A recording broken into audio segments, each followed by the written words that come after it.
Hello, Year 5. Today we'll be doing comprehension from our class text for this term. As you can all see, it's Roald Dahl's book, Matilda. Please make sure you are ready with a paper and a pencil to write down your answers. Also, remember that your answers should be in full, complete sentences and make sure that they don't start with and or because. You can always pause the video to complete your answers and then replay to carry on. Here we go. Matilda. You've got the characters here. That's Matilda, Michael, Mr. and Mrs. Wormwood, Miss Honey, Bruce Bogtrotter, Miss Trunchbull, and Amanda Tripp. Chapter 1. The Reader of Books. It's a funny thing about mothers and fathers. Even when their own child is the most disgusting little blister you could ever imagine, they still think that he or she is wonderful. Some parents go further. They become so blinded by adoration, they manage to convince themselves their child has qualities of genius. Well, there is nothing very wrong with all this. It's the way of the world. It is only when the parents begin telling us about the brilliance of their own revolting offspring that we start shouting, "Bring us a basin, we're going to be sick." Before I carry on, here's question 1. What does the word revolting mean? I'll repeat my question. What does the word revolting mean? You can always pause the video, read the paragraph, and write down your answer. Once you're ready, you can play the video back.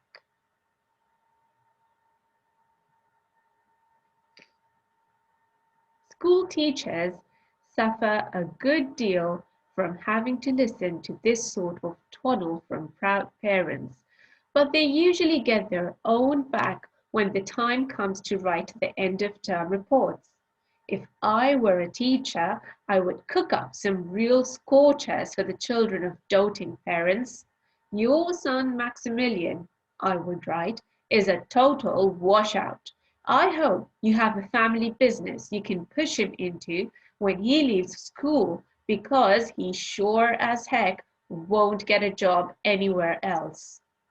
Or if I were feeling lyrical that day, I might write, "It is a curious truth that grasshoppers have their hearing organs in the sides of the abdomen. Your daughter Vanessa, judging by what she's learned this term, has no hearing organs at all."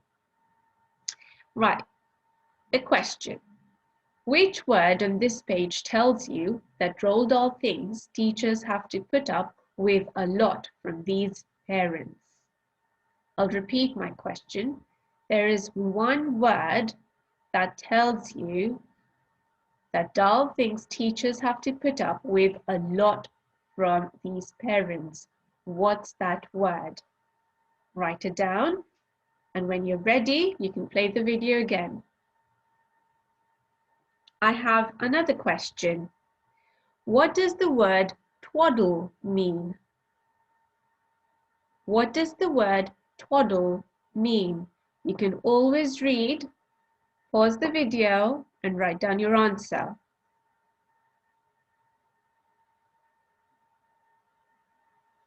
I might even delve deeper into natural history and say the periodical cicada spent 6 years as a grub underground and no more than 6 days as a free creature of sunlight and air. Your son Wilfred has spent 6 years as a grub in this school, and we're still waiting for him to emerge from the chrysalis. A particularly poisonous little girl might sting me into saying, "Fiona has the same glacial beauty as an iceberg, but unlike the iceberg, she has absolutely nothing below the surface." I think I might enjoy writing end-of-term reports for the stinkers in my class. But enough of that. We have to get on.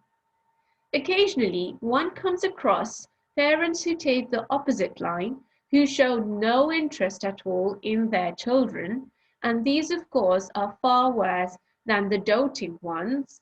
Mr. and Mrs. Wormwood were two such parents. They had a son called Michael and a daughter called Matilda, and the parents looked upon Matilda in particular as nothing more than a scab. A scab is something you have to put up with until time comes when you can pick it off and flick it away. Mr. and Mrs. Wormwood looked forward enormously to the time when they could pick their little daughter off and flick her away, preferably into the next country or even further than that. It is bad enough when parents treat ordinary children as though they were scabs and bunions, but it becomes somehow a lot worse when the child in question is extraordinary. And by that I mean sensitive and brilliant. Matilda was both of these things, but above all, she was brilliant. Are you ready for the next question? What was wrong with Mr. and Mrs. Wormwood's opinion of their children, particularly Matilda? Now this is a detailed answer. Have a read and tell me what was wrong with Mr. and Mrs. Wormwood's opinion of their children, particularly Matilda.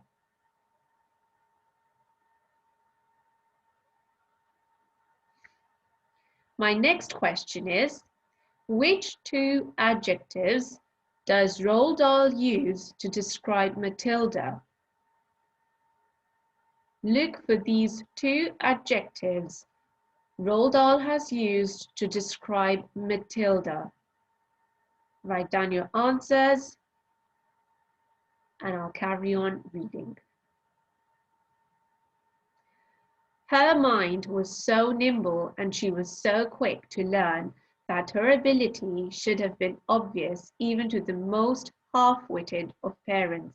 But Mr. and Mrs. Wormwood were both so gormless and so wrapped up in their own silly little lives that they failed to notice anything unusual about their daughter.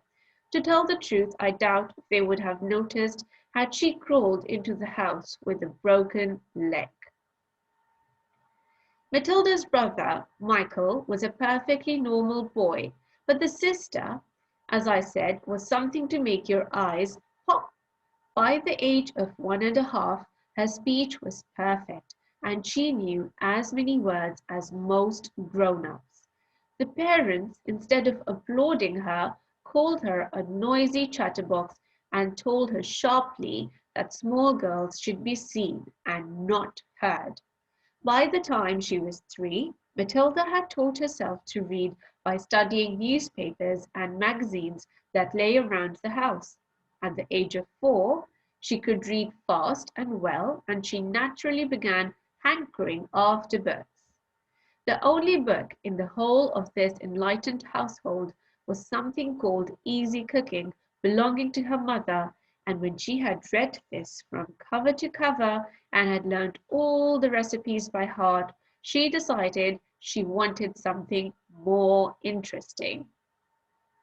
My next question is, what does the word hankering mean? You can always pause the video, read the paragraph and write down the answer. What does the word hankering mean?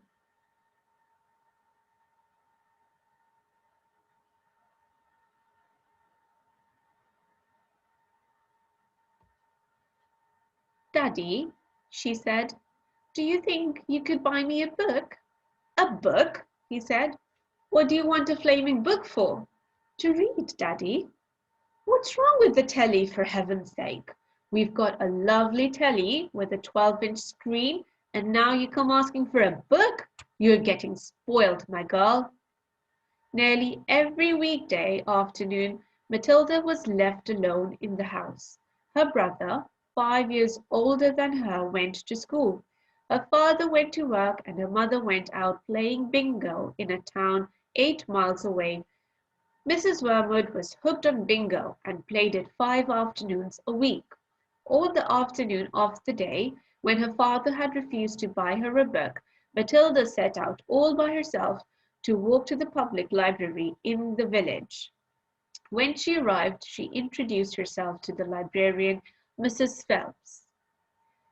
My next question: how do you think Matilda feels when her dad tells her she's getting spoiled? And tell me why she feels that way. I'll repeat my question. How do you think Matilda feels when her dad tells her she's getting spoiled? Tell me why she feels that way. My next question is, where does Mrs. Wormwood go each afternoon? Where does Mrs. Wormwood go each afternoon? You can always pause the video, have a read, and write down your answers. She asked if she might sit a while and read a book. Mrs. Phelps, slightly taken aback at the arrival of such a tiny girl, unaccompanied by a parent, nevertheless told her she was very welcome. "Where are the children's books, please?" Matilda asked. "They're over there on those lower shelves," Mrs. Phelps told her. "Would you like me to help you find a nice one with lots of pictures in it?" "No, thank you," Matilda said. "I'm sure I can manage." From then on, every afternoon, as soon as her mother had left for bingo, Matilda would toddle down to the library. The walk took only 10 minutes, and this allowed her 2 glorious hours sitting quietly by herself in a cozy corner, devouring one book after another. When she had read every single children's book in the place, she started wandering round in search of something else.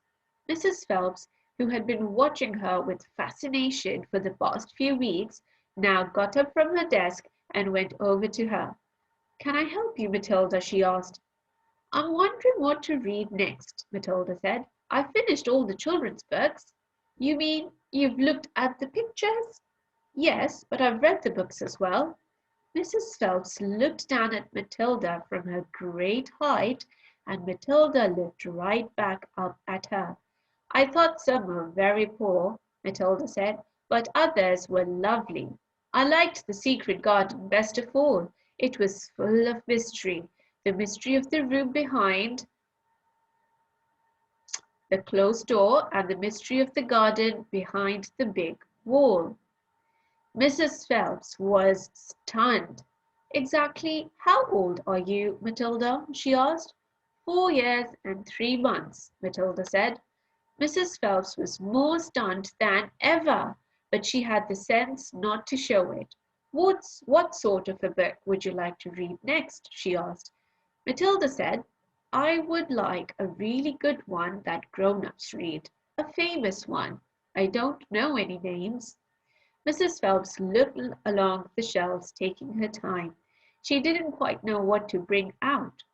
How, she asked herself, does one choose a famous grown-up book for a 4-year-old girl? Okay, ready for my next question. Does Mrs. Phelps believe that Matilda has actually read the children's books? Does Mrs. Phelps believe that Matilda has actually read the children's books? And tell me, how do you know that? What over here tells you that Mrs. believes or does not believe that Matilda read the children's books? You can pause the video and write down your answer.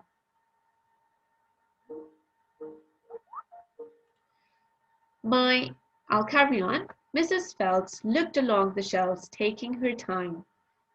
She didn't quite know what to bring out. How, she asked herself, does one choose a famous grown-up book for a 4-year-old girl? Her first thought was to pick a young teenager's romance of the kind that is written for 15-year-old schoolgirls, but for some reason she found herself instinctively walking past that particular shelf.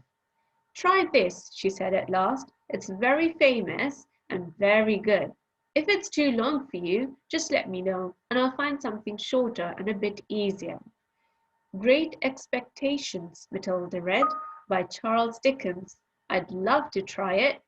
I must be mad, Mrs. Phelps told herself, but to Matilda she said, "Of course, you may try it." Over the next few afternoons Mrs. Phelps could hardly take her eyes from the small girl sitting for hour after hour in the big armchair at the far end of the room with the book on her lap. It was necessary to rest it on the lap because it was too heavy for her to hold up, which meant she had to sit, leaning forward in order to read. And a strange sight it was, this tiny, dark-haired person sitting there with her feet nowhere near touching the floor, totally absorbed in the wonderful adventures of Pip and old Miss Havisham and her cobwebbed house, and by the spell of magic that Dickens, the great storyteller, had woven with his words. The only movement from the reader was the lifting of the hand every now and then to turn over a page, and Mrs. Phelps always felt sad when the time came for her to cross the floor and say, "It's 10 to 5, Matilda." During the first week of Matilda's visits, Mrs. Phelps had said to her, "Does your mother walk you down here every day and then take you home?" "My mother goes to Aylesbury every afternoon to play bingo," Matilda had said. "She doesn't know I come here." "But that's surely not right," Mrs. Phelps said. "I think you'd better ask her." "I'd rather not," Matilda said. "She doesn't encourage reading books, nor does my father." "But what do they expect you to do every afternoon in an empty house?" "Just mooch around and watch the telly." "I see. She doesn't really care what I do," Matilda said a little sadly. Mrs. Phelps was concerned about the child's safety on the walk through the fairly busy village, High Street, and the crossing of the road, but she decided not to interfere. My question here is, why is Mrs. Phelps concerned about Matilda's safety? I'll repeat my question.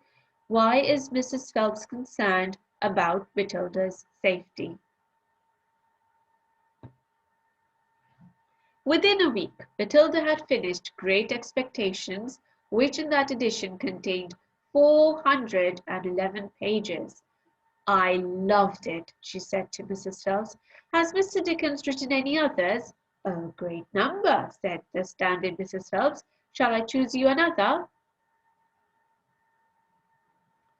Over the next 6 months, under Mrs. Phelps' watchful and compassionate eye, Matilda read the following books: Nicholas Nickleby by Charles Dickens, Oliver Twist by Charles Dickens, Jane Eyre by Charlotte Bronte, Pride and Prejudice by Jane Austen, Tess of the D'Urbervilles by Thomas Hardy, Gone to Earth by Mary Webb, Came by Rudyard Kipling, The Invisible Man by H. G. Wells, The Old Man and the Sea by Ernest Hemingway, The Sand and the Fury by William Faulkner, The Grapes of Wrath by John Steinbeck, The Good Companions by J. B. Priestley, Brighton Rock by Graham Greene, Animal Farm by George Orwell. It was a formidable list, and by now Mrs. Phelps was filled with wonder and excitement, but it was probably a good thing that she did not allow herself to be completely carried away by it all.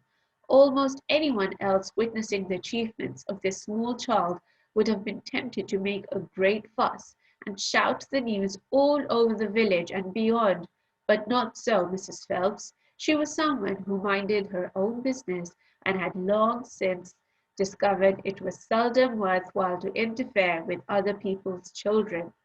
"Mr. Hemingway says a lot of things I don't understand," Matilda said to her, "especially about men and women. But I loved it all the same. The way he tells it, I feel I'm right there on the spot watching it all happen." "A fine writer will always make you feel that," Mrs. Phelps said. "And don't worry about the bits you can't understand. Sit back and allow the words to wash around you like music." "I will, I will." "Did you know," Mrs. Phelps said, "that public libraries like this allow you to borrow books and take them home?" "I didn't know that," Matilda said. "Could I do it?" "Of course," Mrs. Phelps said. When you have chosen the book you want, bring it to me so I can make a note of it, and it's yours for 2 weeks. You can take more than one if you wish.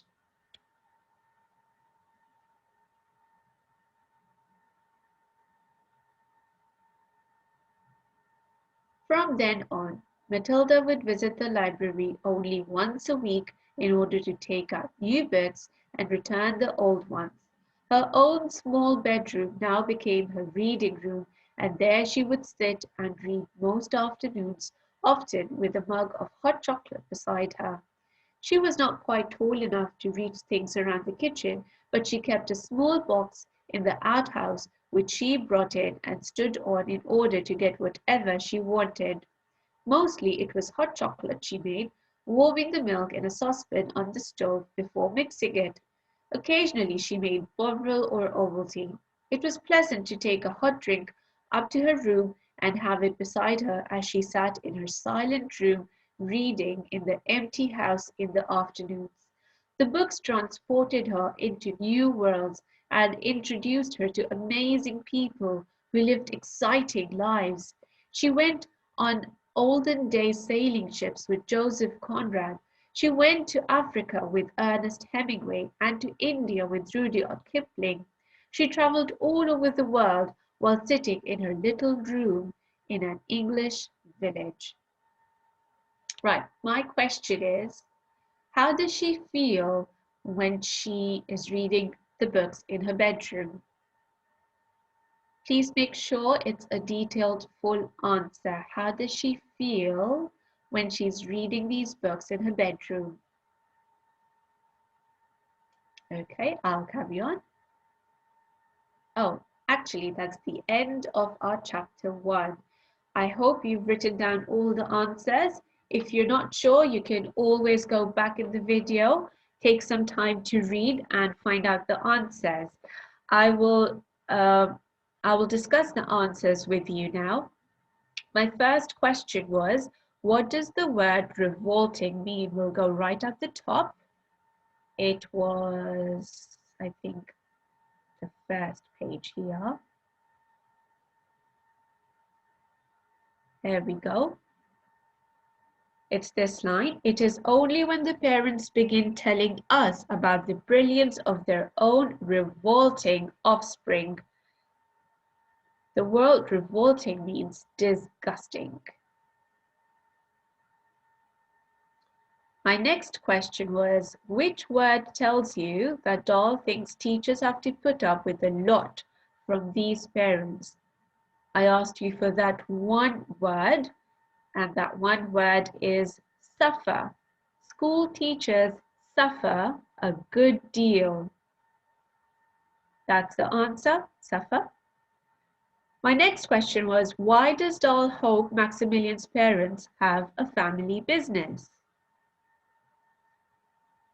So the answer is that Roald Dahl thought he doesn't think he'll ever get a job without one, and he was hoping if Maximilian's family had their own business, that would give Maximilian some work to do because he wouldn't get a job otherwise.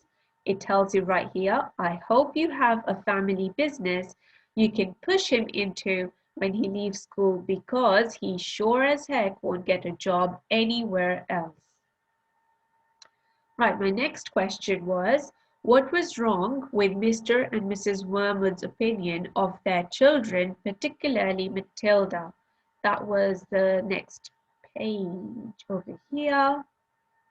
And the answer is that they didn't take any interest in their children at all. They regarded Matilda as a scab that they can eventually pick off and flick away.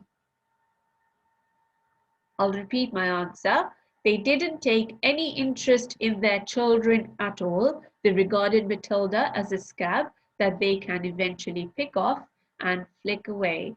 If your answer is somewhat similar to my answer, you can mark it right.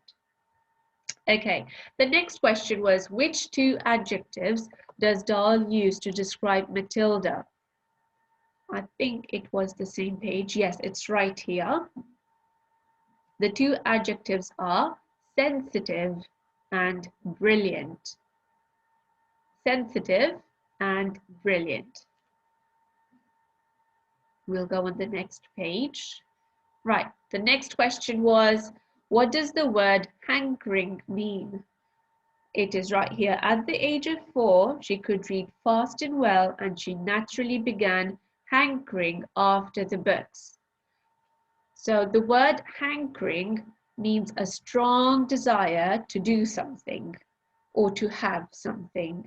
A strong desire to have or to do something.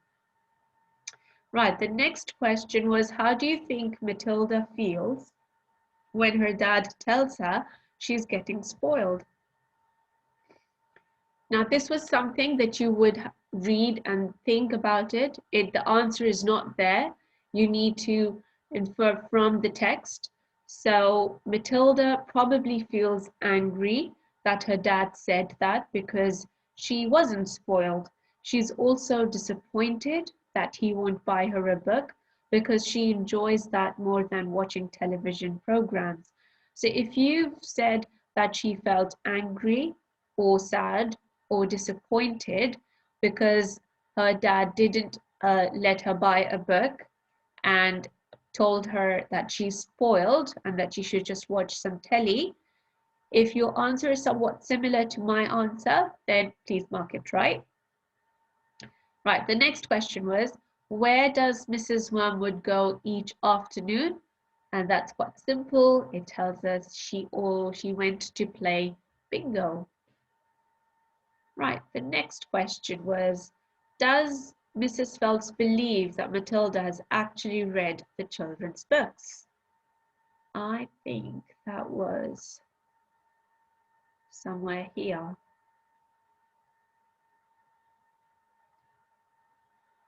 Does she believe? So it says Mrs. Phelps was stunned. Exactly how old are you, Matilda? She asked.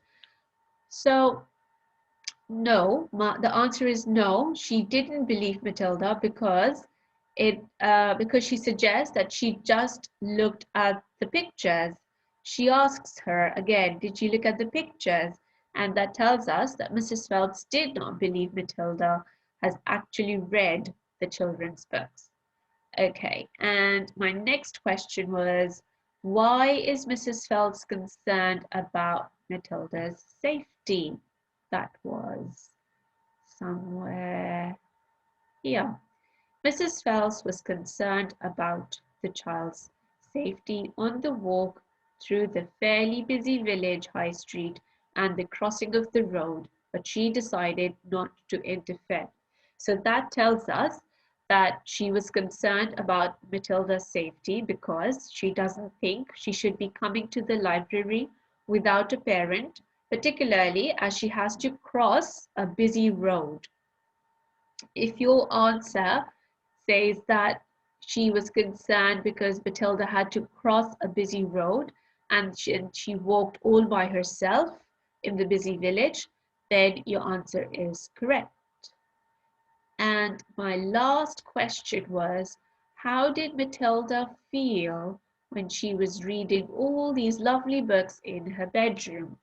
And the answer is that she felt like she has transported and traveled to all these new countries and places such as Africa, India, or and that she's went sailing on the ships. She's traveled all over the world while sitting in her little room in an English village.